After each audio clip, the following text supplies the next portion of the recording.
La música no es tan cara como parece o no es tan cara ahora, el producto físico. Puedes acceder a la música de cualquier manera, habría que valorarla o empezar a considerar la música como un ente cultural que te educa, que te ilustra, que te procura 1000 sensaciones y emociones, que te habla también de la época en la que estás viviendo, ¿no? Los cambios musicales son muy significativos con respecto a lo que vivimos en cada generación, en cada década, y eso habría que contemplarlo como un bien y no como un valor efímero y de quita y pon. Todo el mundo escucha música, todo el mundo, de una manera u otra, escucha, disfruta con un tipo de música, con otro tipo de con lo que sea, pero todo el mundo en algún momento del día está escuchando música o escucha música. El ocio nunca es solamente una forma de ocio, en el sentido en que lo entendemos como si fuera una actividad improductiva. El tiempo de ocio de la gente es el tiempo en que se reciclan las energías del cuerpo y de la mente, que se recicla la posibilidad de usar el pensamiento con un horizonte, es decir, la posibilidad de generar esa ilusión de que tenemos un espíritu que se abre hacia el exterior. Si no hay un ocio regenerador, la sociedad no es creativa y tiende a aceptar el sometimiento. Entonces, que el tiempo del ocio no se convierta en tiempo de esclavitud es muy importante. Posiblemente ahora lo es mucho más que lo que era antes. Antes cuando escuchábamos, y digo escuchábamos porque me incluyo, música, lo hacíamos con el interés de acercarnos a aquella música que nos llegaba, que podía ser novedosa, que podía ser nueva, que podía ser interesante, qué nos decían las letras. Escuchábamos la música para ver qué había detrás de simplemente unos cuantos sonidos, pero ahora la música es solamente como un ruido de fondo, ¿no? Un background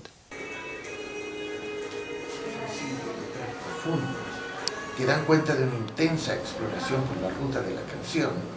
El cantautor Tomás González presenta su primer disco solista, Lengua Muerta, una producción musical de prolija factura.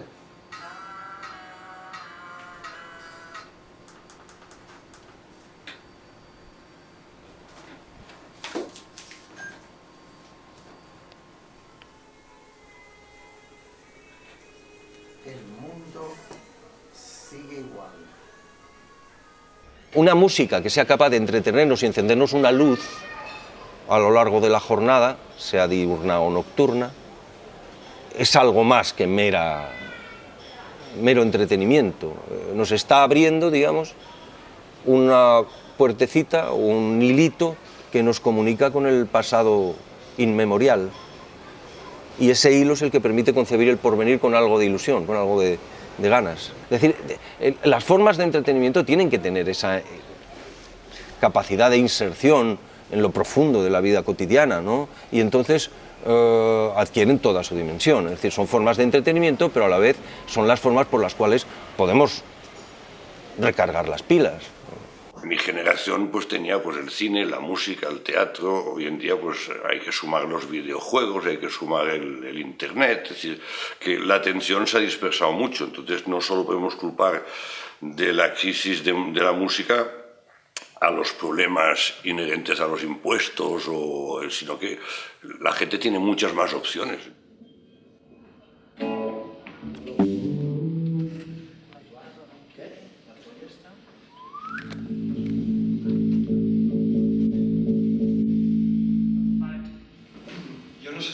palet d'Antonio? Sí. Doncs sí, perdona, Ansel, i un palet de bombo y caixa. Vale. La esencia de la música popular ha cambiado poco. Desde el momento en que se consiguió grabar un disco y venderlo a la gente, ha cambiado poco. Ha cambiado cosas puntuales y muy importantes, pero la relación que la gente tiene con ese material, la popularización inmediata de un material, es la misma que existe ahora. El sector que ahora se llama del ocio era muy limitado. O sea, un joven de mi época, de 15 o 16 años, tenía una Vespino y un tocadiscos como mucho, en el caso de que fueras de clase media. y en ese caso hay que aceptar que la música tenía un papel emocional mucho más importante del que tiene para la juventud actual. La juventud actual ha nacido en un mundo en el cual el ocio es mucho más diverso y realmente la gente canaliza su emotividad por muchas más cosas que la música. Entonces yo creo que a nivel de difusión masiva, aparte de problemas técnicos y de piraterías y de otras cosas, existe este factor sociológico, que la música es una diversión, es un producto de ocio, pero no es el único producto de ocio, ni siquiera actualmente el más importante, como había estado en los años 60, 70 y 80. Ha cambiado todo, pues con los ciclos van pasando revoluciones. Una fue evidentemente Internet. Con Internet pues cambió todo lo que es también el panorama de lo que es a nivel de industria y también de creatividad. Ya hablaremos luego si queréis. En lo que se refiere a la música o al rock and roll. Ya no se venden CDs, ya está Spotify, ya no se venden discos, pero sin embargo hay que grabar CDs o vinilos, y ahora hablamos de los vinilos, que es una cosa que adoro, los vinilos. Son importantes hacer, por ejemplo, un disco nuevo, aunque sea, por ejemplo, los Rollins o yo hago un disco nuevo, no te lo creas, es una mierda de disco. Ya hemos hecho lo que tenemos que hacer, pero es la excusa para salir de gira. Verdaderamente la fama ha pasado a ser el leitmotiv, entonces es un poco extraño por todos los realities y las grandes estrellas que venden discos masivamente por lo general salen de programas de televisión ahora, entonces está mucho más controlado. Entonces, más allá de la industria, creo que eso es una de las pandemias más acuciantes. El método de control que hay para saber qué es lo que triunfa, lo que no triunfa y hasta dónde puedes controlar la carrera de un artista.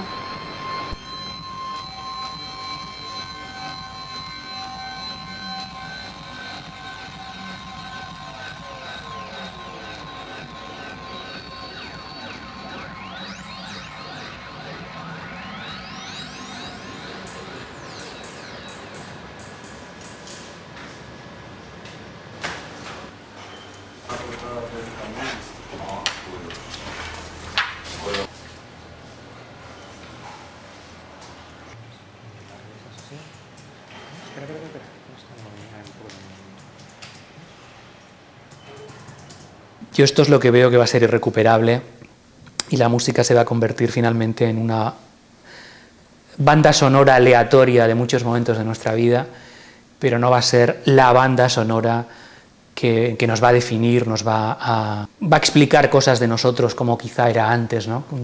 Ese todo romántico, mítico, se ha perdido y se ha convertido en un producto.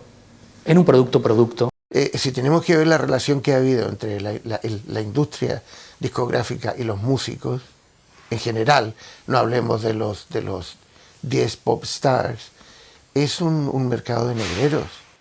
El mercado en general se ha polarizado en dos grandes tendencias, al estilo pues, del mainstream económico internacional. Es decir, hay un mercado que requiere mercancía de usar y tirar y que convierte la música en un producto de despacho, y hay otro mercado subsistente a duras penas que refleja pues, la vida de las tradiciones musicales milenarias pasadas a las ciudades contemporáneas. Es decir, hay una vida musical que se renueva generacionalmente, pero que la actualidad no recoge porque está dedicada a la mercancía a gran escala. Las multinacionales no se han adaptado demasiado bien, se han adaptado echando gente fuera, reduciendo su plantilla para ajustar los presupuestos y que les cuadren los números, ¿no? Y no apuestan por artistas que a lo mejor ya prevén que no van a vender X copias sabiendo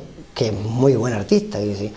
Esto lo suelen hacer siempre la discográfica pequeña, la gente que invierte y que cree en la música, que cree en gente, pero son los menos. Y son gente que a lo mejor después no te facilita una producción para poder hacer un disco medio en condiciones. Las multis son como unos mamuts que están como a punto de extinguirse y están encontrando nuevas maneras de resurgir. Pero soy parte soy parte del mamut, yo también. Utilizo las mismas máquinas, las mismas herramientas, las mismas redes sociales, quiero decir, estoy dentro del juego. O sea, si separas tu suerte de la de los demás y no te apetece jugar con el resto, entonces, bueno, pues te vas al campo. Hay gente que con una guitarra es capaz de hacer mucho. Yo es que me dedico a hacer este tipo de música y lío a más gente y hago una imagen alrededor, entonces estoy muy metida en la vorágine, entonces soy parte de ellos, son parte de mí, estoy contaminada.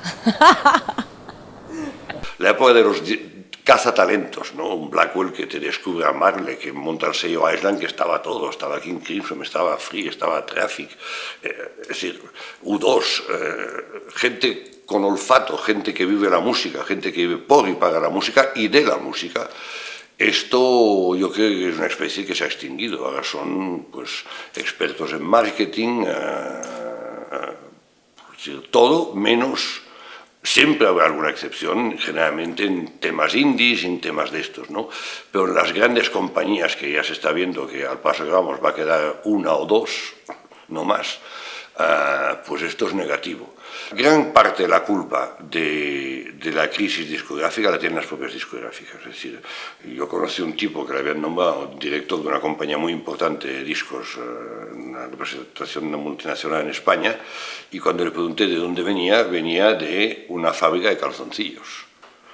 Entonces, ahí, bueno, yo entiendo hasta un cierto punto que te obsesiones con fichar a un tío que entiende de marketing, pero estamos hablando de música, no de salchicha ni de calzoncillos. Si tienes que tener un mínimo de pasión.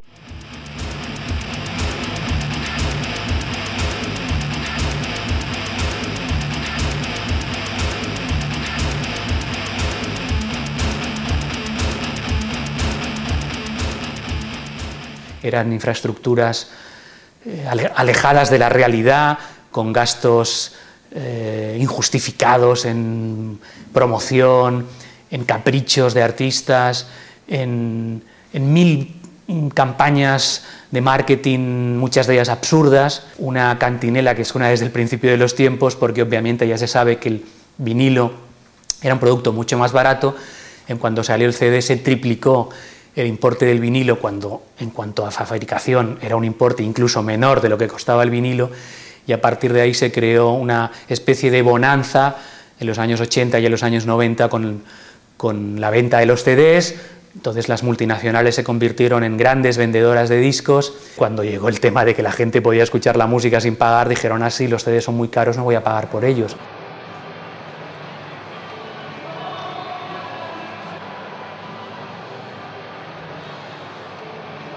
La discográfica en este sentido veía que su negocio empezaba a bajar, que la venta del producto, el número de copias empezaba a bajar, con lo cual empezaron a pensar, ¿sabes qué? Oye, en lugar de reaccionar, de bajar la música, de sacar campañas, de sacar series económicas, las copias, las pocas copias que venda, las voy a vender más caras. Y quien quiera que lo pague. Ese no es el camino, ese no es el camino. Entonces creo que tiendas y discográficas, yo creo que hemos ido por caminos distintos.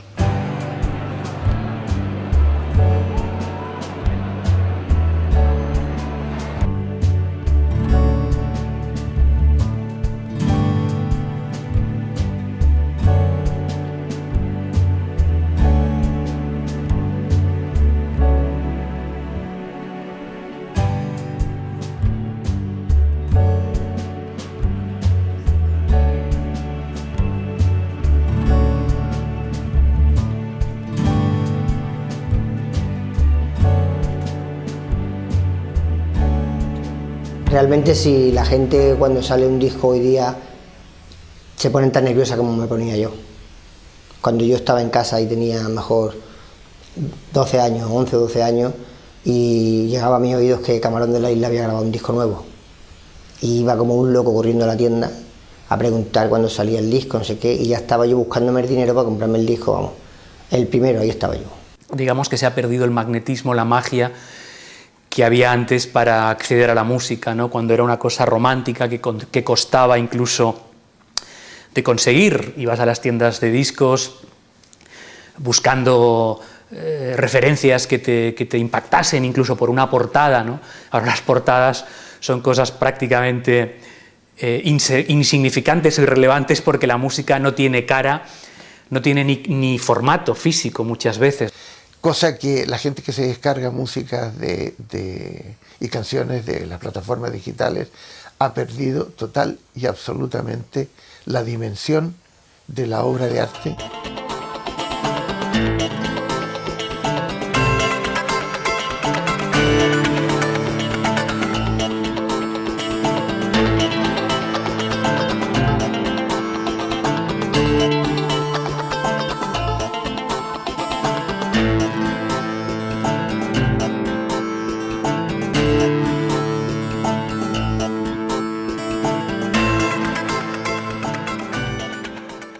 La bajada de ingresos ha sido importante, la bajada de consumo de música en general ha sido bastante acusada en los últimos años. No sé si somos víctimas o son las discográficas o es el artista la víctima que ahora se lo tiene que currar un poquito más y tiene que buscarse otros canales de ingresos. No sé, yo creo que todos un poquito somos víctimas, ¿no? Muchas de las discográficas, muchos artistas, incluso alguna tienda, seguro que vivimos un poquito del recuerdo, ¿no? Y del recuerdo no se puede vivir. Se saldrá adelante, por supuesto que sí, pero hay que concienciarse que son otros tiempos. No es, hay que tirar adelante, tenemos que conseguir lo que en el pasado hubo, no. Chicos, espabilar, que el mundo va de ciclo en ciclo, ¿no? Todavía sostengo esa relación fetichista con el registro fonográfico y con los libros también. Es decir, hay cosas que quiero tener como objetos en mi espacio hogareño, que necesito verlos, saber que están ahí, ponerlos. A lo mejor luego el CD solo lo utilizo una vez comprado para pasármelo al aparato portátil, ¿no? Para mí esas costumbres tienen un cierto carácter ritual. Son como, en cierto sentido, costumbres de gourmet, ¿no? Permiten cierto refinamiento a los hijos de la clase obrera, ¿no?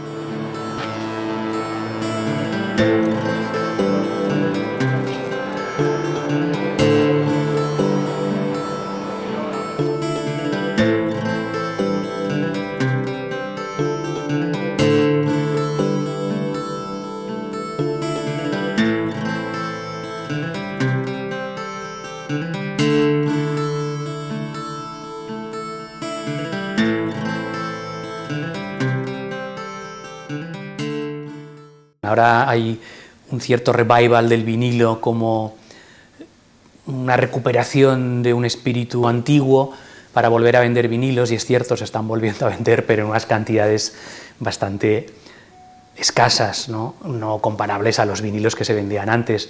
Son productos que van destinados a los melómanos clásicos, y el CD, pues obviamente, como producto también se ha desprestigiado muchísimo, pues cada vez las discográficas tienen más problemas para poder vender CDs.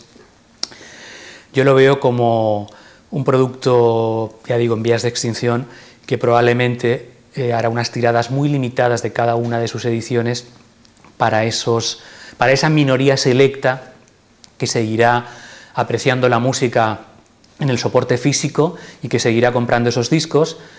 Una minoría selecta que cada vez es más mayor en cuanto a edad, pero que probablemente ese comprador no va a tener un relevo. De hecho, ya no lo tiene, y en los próximos años cada vez lo tendrá menos, porque el público joven que se incorpora a la música considera que es un inconveniente tener un soporte físico que ocupa un espacio. Se observa un cierto retorno al vinilo, porque si tú escuchas un vinilo o escuchas un CD, ya no te hablo de un MP3, te hablo de un CD o un vinilo, la diferencia de sonido es abrumadora. Es más, el otro día encontré una persona que ya se ha ido directamente al casete y me grabó un cassette y lo escuché, y es cierto, yo me había olvidado, el cassette sonaba muy bien, mucho mejor que el CD. Pero no es sentarte a escuchar música. Es como aquello que está ahí de fondo y a lo mejor ni lo está haciendo otra cosa.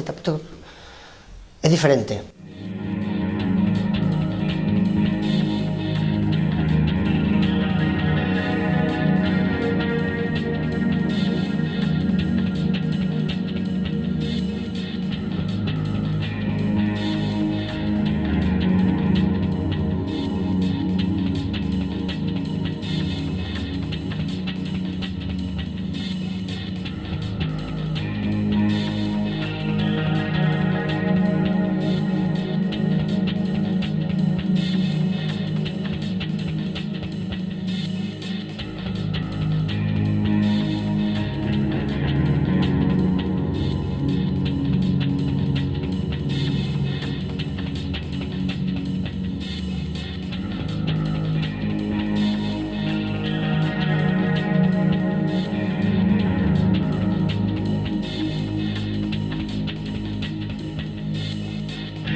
francamente, yo me veo incapaz de escuchar un disco con auriculares por mi iPhone. Me parece, vamos, no es que no puedo. Es decir, yo necesito la música, necesito sentirla físicamente, con altavoces y fuerte. Me gusta el impacto físico del altavoz, ¿sabes? Aquello que el bajo suena ¡pum! O sea, impacto físico, ¿no? De hecho, hubo una época que en los discos te ponían play it loud, ¿no? O sea, tócalo, ponlo fuerte. Hoy en día, si pones fuerte con auriculares, pues de aquí 3 años estás más sordo que una tapia, ¿no? Que esto va a pasar también.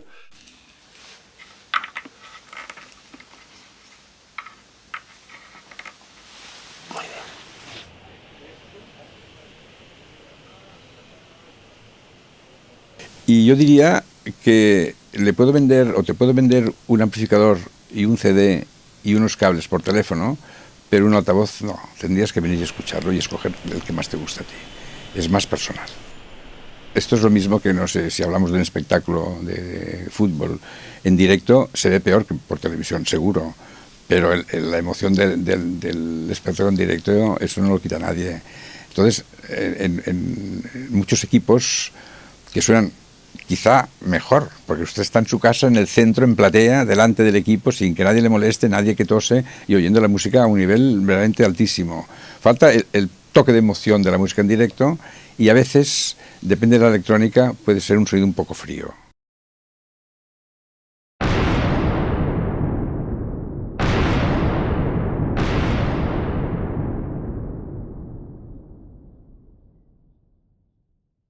Yo he hecho siempre canciones.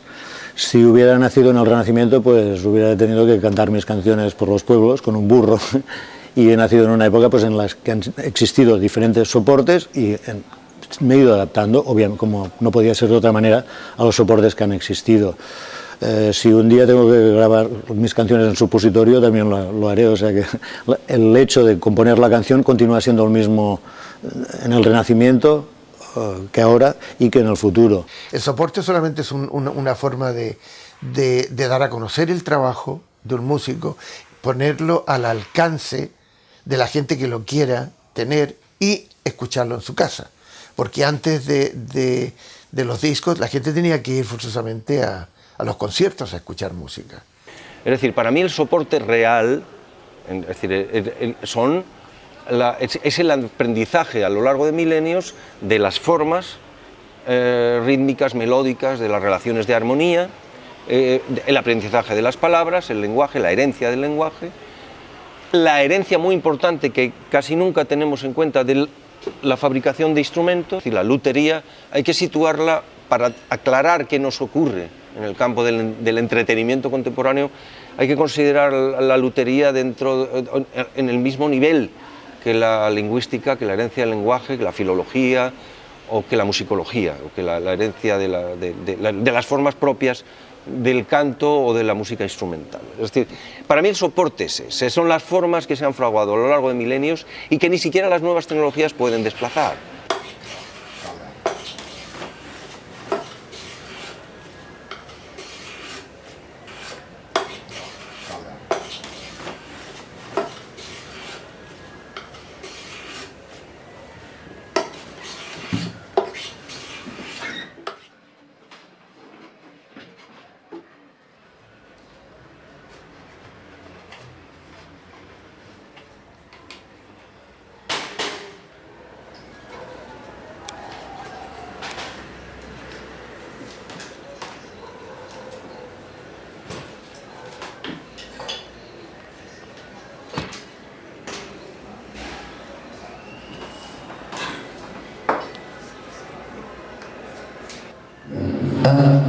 ¿Sabes que se me dobló?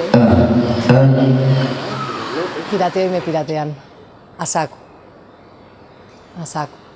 Mis discos se descargan la gran mayoría. Es que me parece algo tan normal. No puedes poner la manzana ahí, morderla y además pretender que los demás no la muerdan. Entonces, bueno. Pues la piratería ha existido siempre. Ahora ya existía cuando teníamos los cassettes. Quiero decir, yo cogía un disco y me lo grababa en un cassette. Quiero decir, porque no me lo podía comprar. Yo estoy en contra de la piratería grande, la que hace daño de verdad. Si la gente encuentra música gratis en Internet, no les puedes decir que no la cojan. Si hubiera macarrones gratis en Internet, la gente también los cogería. No creo que sea una manía que tiene la gente especial a la música ni a los músicos. Por eso yo me rebelo ante ese hecho y digo, sí, es cierto, la democratización tecnológica para todos, pero no solo en estos ámbitos, que lo sea para todo el mundo, que todo sea gratis, que todos podamos acceder a las cosas de una manera libre, si pudiese ser. Es una cosa impensable, ¿no? Pero ¿por qué solo afecta a esos medios? Porque son los únicos que pueden ser digitalizados. Nadie se queja porque una cerveza valga 5 euros o un Cuba Libre 7 euros cuando sales por la noche. Y es objetivamente astronómico ese precio con respecto al coste real, ¿no? Pero como no te lo puedes digitalizar y bajar gratis, pues la gente lo paga y no protesta.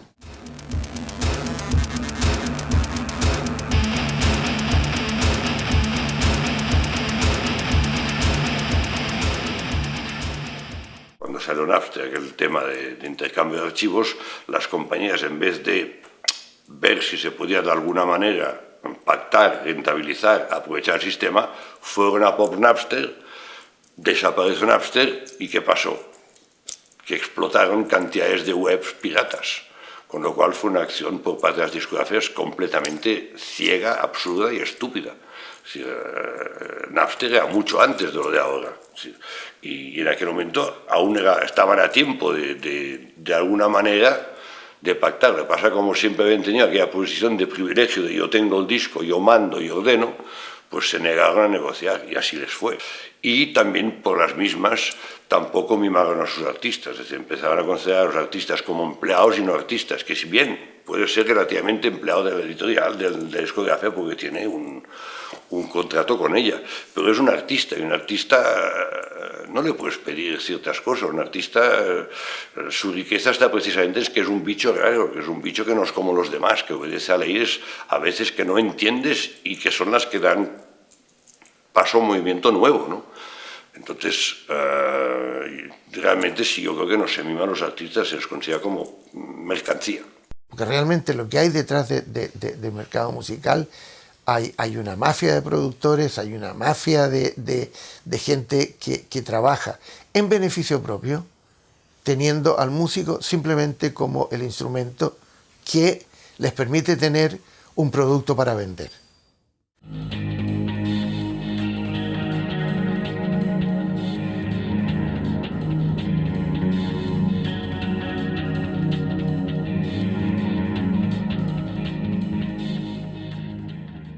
Yo entiendo que la gente que no tiene recursos y quiere escuchar música, pues para conocer cosas tenga que piratearlo, ¿no? Critico el hecho de que no se valore la música o no se considere a los músicos que están trabajando un disco, sacar un disco, editar un disco, no es una cosa de un momento, igual es un año de la vida de una persona, componiendo, trabajando, ensayando, escribiendo. Y hacemos una inversión tremenda entre pago de remixes, masters, diseñadores, lanzar la promo y todo esto. Entonces, evidentemente, no puede ser un pozo sin fondo, necesitas recuperar. Aunque sea un poquito, creo que lo suyo es pagar, ¿no? Pagar al que ha gastado tiempo o energía en la producción de las cosas, pero como productor y como artista también considero que hay cosas que el usuario debe poder hacer con libertad, debe poder mover archivos con cierta libertad. Es decir, hay que encontrar el equilibrio que probablemente no es tan fácil encontrar todavía porque todo se está moviendo muy rápido y la legislación en torno a todas estas cuestiones, que tiene que reflejar no caprichos de los legisladores, sino pactos sociales reales que partan de la vida cotidiana de la gente, pues todo esto tardará un poco todavía en elaborarse con sensatez, ¿no? A ver, el músico, esto es el pez que se muerde la cola. El músico tiene que cobrar. Pues claro, joder, si no, no existirían, ¿no? Pero es que fíjate qué surrealismo, qué sinsentido. Es que el músico existe, hablo del rock and roll, aún sin cobrar. Somos gilipollas, somos románticos.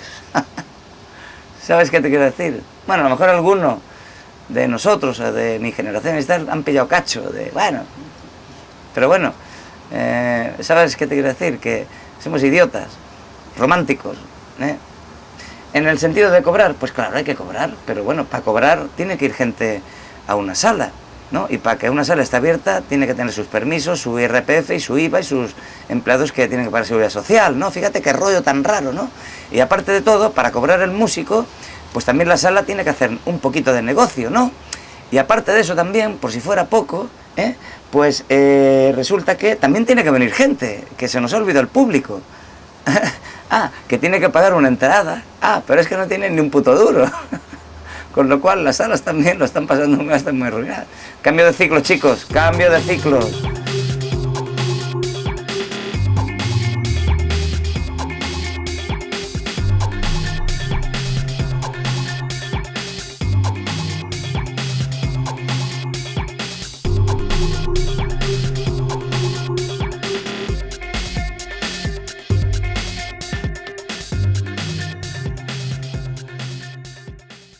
Es complicado, no lo sé, no sé hacia dónde vamos, no lo sé. Ojalá que el negocio musical, sea por una vertiente o sea por otra, siga funcionando. Me gustaría mucho más poder vender discos como he hecho en una gran parte de mi vida. Como músico consolidado afecta totalmente a la capacidad de que los discos que vendes sean tu modus vivendi.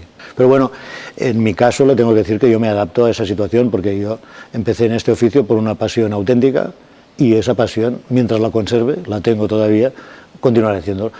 Una triunfada de ventas son 10.000 discos, que antes era... Han ido bajando, disco de oro, 50.000 discos de oro, 100.000 discos de oro, 10.000 discos de oro, 1.000. Es un chiste, barato. Es un chiste horrible. Es terrible lo de las ventas. ¿Cómo lo ve? Lo veo como todo el mundo. Bueno, el que no lo diga es que o no tiene boca o no lo quiere comentar, pero vamos, creo que es algo muy extendido ya y ya se sabe que la venta física no existe. El MP3 existe más o menos, lo que pasa es que hay muchos dispositivos por los cuales te puedes bajar las canciones gratuitamente, ¿no? Entonces, la manera de compartir y de disfrutar la música ya no depende de la venta, es decir, es una especie de sociedad compartida en donde tú compartes lo que haces for free.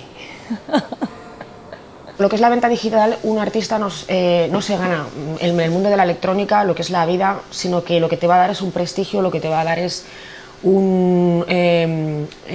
pues, tu calidad como productor para después te contraten a ir a tocar, que es donde realmente pues está el verdadero sueldo. En el flamenco los discos no son, y menos para un guitarrista, no te dan para comer porque el flamenco y la guitarra es una minoría en comparación a otras músicas y no da para eso, da para tu satisfacción, para ver que tu música está ahí, que va a quedar ahí, que todo eso que tienes en la cabeza pues de alguna manera lo expulsas, ¿no? Para que todo el mundo, compartirlo con todos los aficionados, pero como luego no te subas al escenario al fin de semana o a los 2 días y sigas trabajando, fatiga. El 90% de discos que hemos vendido los hemos vendido en directo y si un concierto funcionaba bien, vendías un 10%, un 10% de la entrada. Del aforo.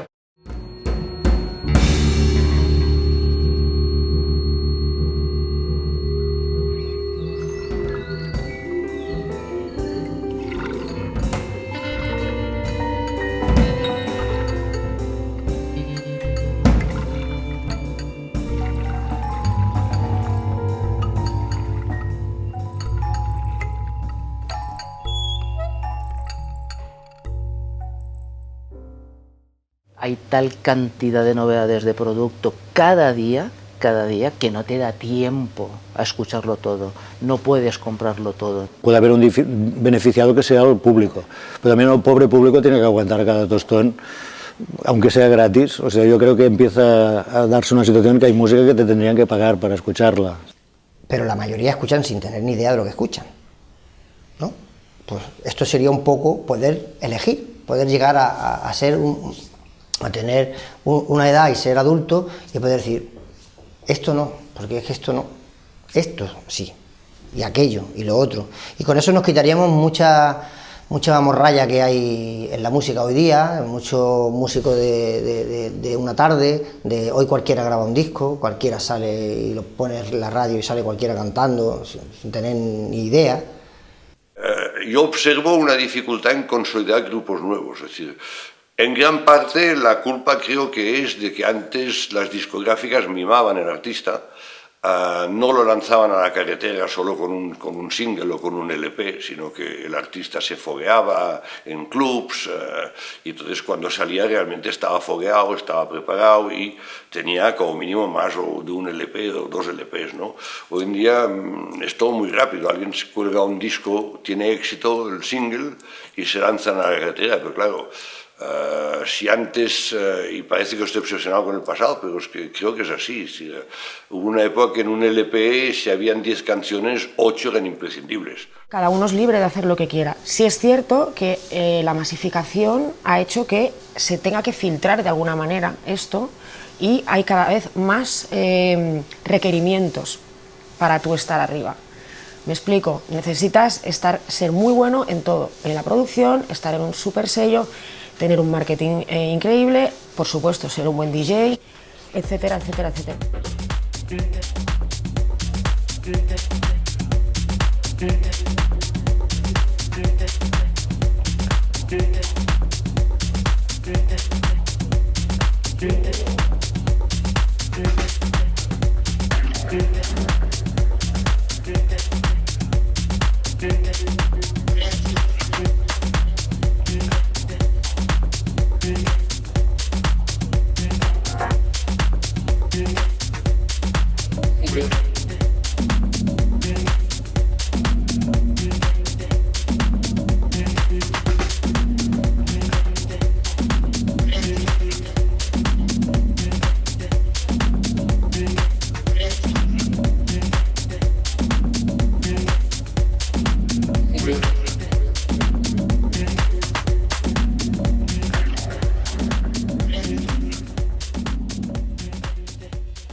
Antes había un filtro importante para poder editar un disco.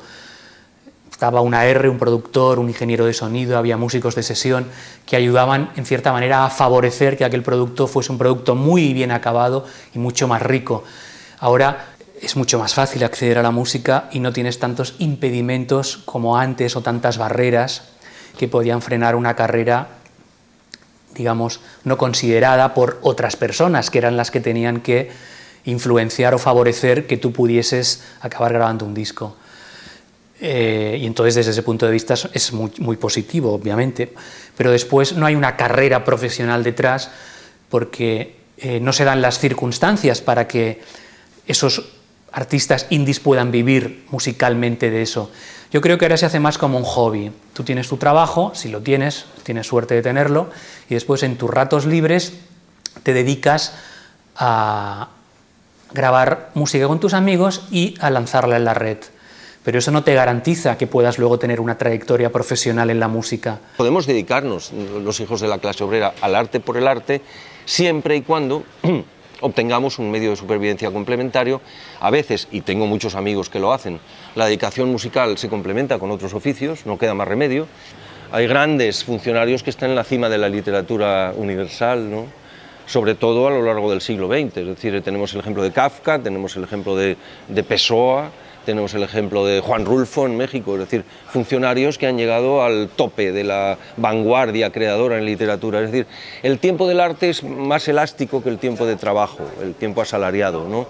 Entonces, a veces con menos horas al día puedes llegar a concretar más, a producir mejor, movido por la necesidad. Muchas veces cuando disfrutamos, digamos, de una dedicación completa y de todo el tiempo para dedicarnos a la producción artística, pues muchas veces se pierde buena parte, un porcentaje elevado de ese tiempo disponible, se pierden tanteos que no son necesarios a veces, ¿no?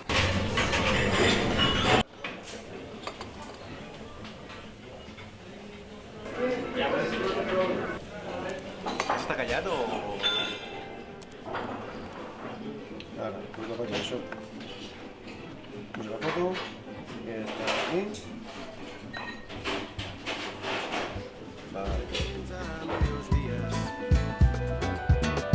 Una cançó que es va oblidar, la que mai vaig composar. Una guitarra, barret i platja, ballant junts vam trobar el moment per deixar de ser innocents, coses que enyoro que ara no seran, com els petons mereixerem la felicitat.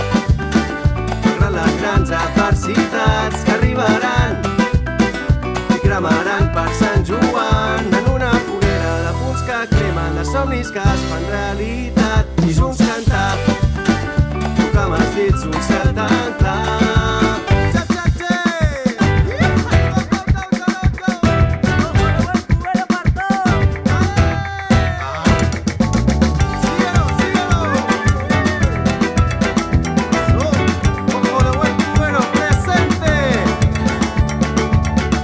Mereixerem la felicitat, malgrat les grans adversitats que arribaran i cremaran per Sant Joan en una foguera de punts que cremen, de somnis que es fan realitat i junts cantar.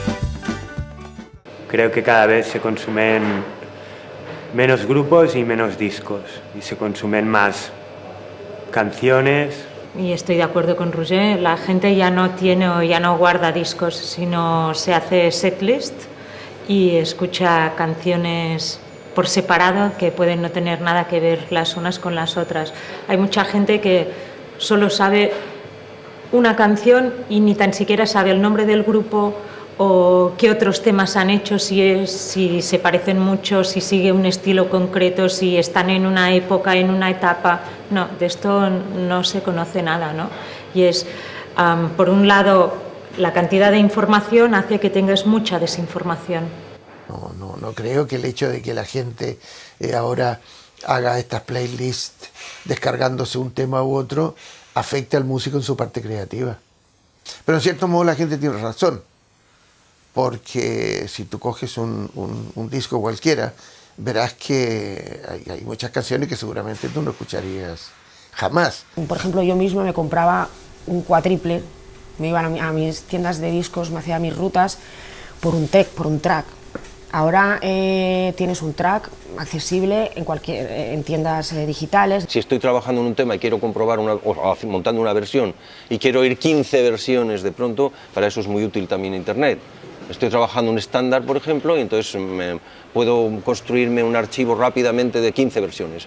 Y en una hora estoy estudiando con unos materiales, digamos, muy amplios, ¿no? Seguramente llegaremos a un punto en donde convivirá todo con todo. La gente que le gusta ir al cine y ver películas de toda la vida en pantalla, aunque cada vez haya menos salas, gente a la que le guste comprarse vinilos todavía, CDs, jugaremos con todo, con un plato, un ordenador, un bajo sintético, una acústica. Creo que tendemos a que todo valga, creo que todo vale, creo que todo puede convivir con todo.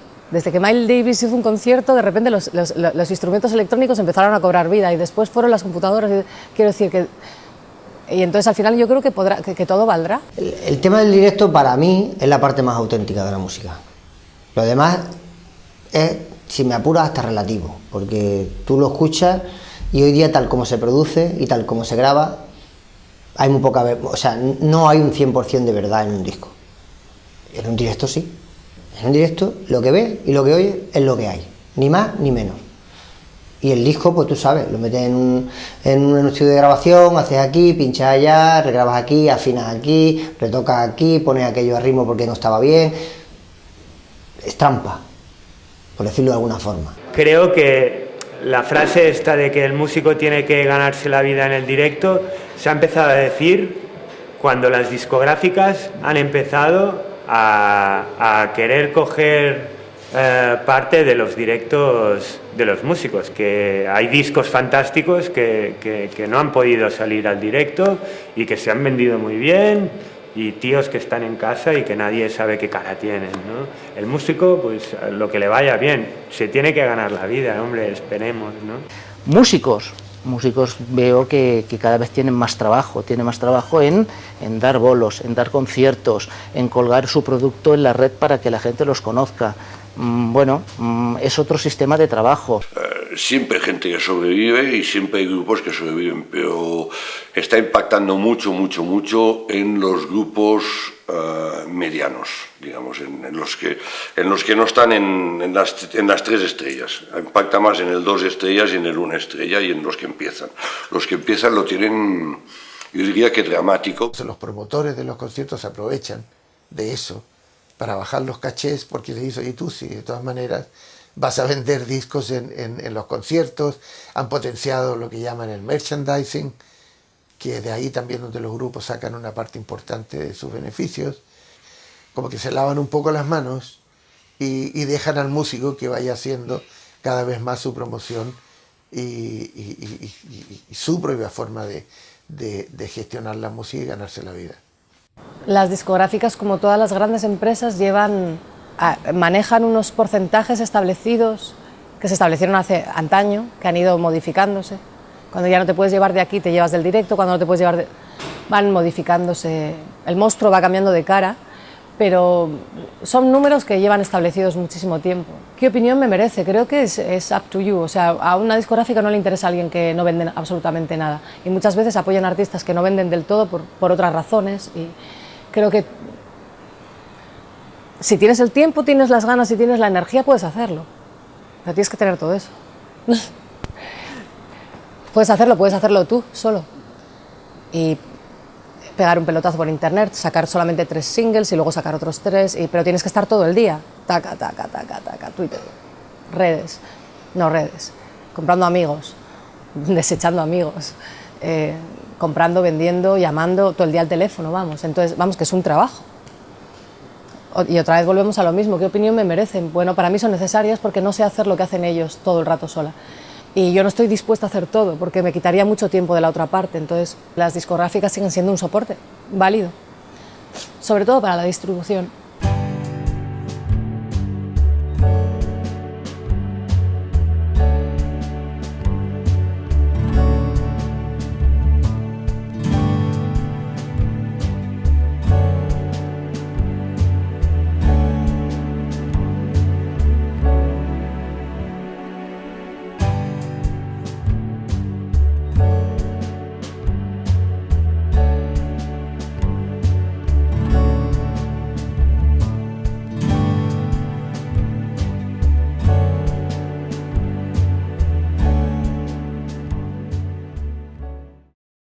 Realmente el mercado musical en España fue una especie de avanzadilla precursora de la burbuja inmobiliaria, es decir, hubo burbuja del entertainment en España antes incluso que la burbuja inmobiliaria. Entonces el problema es que los intermediarios y los concejales que querían mover grandísimos presupuestos solo se han dedicado a mover grupos fantasma creados por las discográficas para obtenerse porcentajes elevadísimos. Entonces, los que no estábamos en un caché especulador, digamos, pues hemos padecido también de una cierta marginación en relación con grupos noveles que se dedicaban a hacer caja directamente.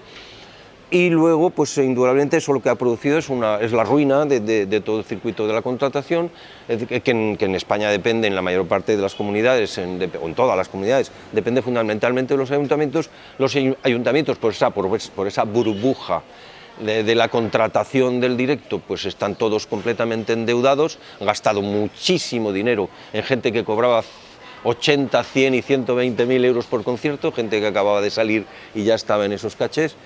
Entonces, bueno, y entonces esa deuda tardará, como el resto de las deudas que nos están colocando encima, el rescate bancario, etcétera, tardaremos 20 años en recuperarla. Es decir, entonces, bueno, hay que tratar de vivir del directo, es decir, el músico ya no puede vivir solo del directo tampoco. Todo el mundo está tocando a la vez, así que te las ingenias para reducir personal, adaptarte un poco, ir con banda, a no ser que seas una banda consolidada, una de las 2-3 bandas que funcionan, es inviable ahora mismo. Es muy, muy complicado, a no ser que no tengan problemas y no les importe estar 6, 7, 8, 5 en el escenario. Pero si tienes que girar con 5 personas, batería incluida, exige una serie de cosas que no te puedes permitir, que es muy complicado permitirse. Entonces, reduciendo, hasta ir con una maletita. Cada vez lo tienes que demostrar más solo, más expuesto. Entonces, de alguna manera, creo que el retroceso hace que volvamos a un punto de inflexión, casi como del pasado, en donde el que tenga que defenderlo y sepa defenderlo con muy poco es el que puede, y el que Y el que pueda defenderlo con mucho, también puede. Está el que se sabe manejar abajo y el que se sabe manejar arriba, todo lo demás, ¿no? Como en todo, más o menos, ¿no? El músico que se dedica a la música popular no desaparecerá nunca, porque siempre habrá alguien suficientemente enamorado, suficientemente borracho, suficientemente drogado, como para componer una canción e intentar tocarla a las personas al prójimo, a las personas que lo rodean, y esas personas siempre conseguirán tocarlo, porque lo consiguieron hasta en la Edad Media y en la Baja Edad Media.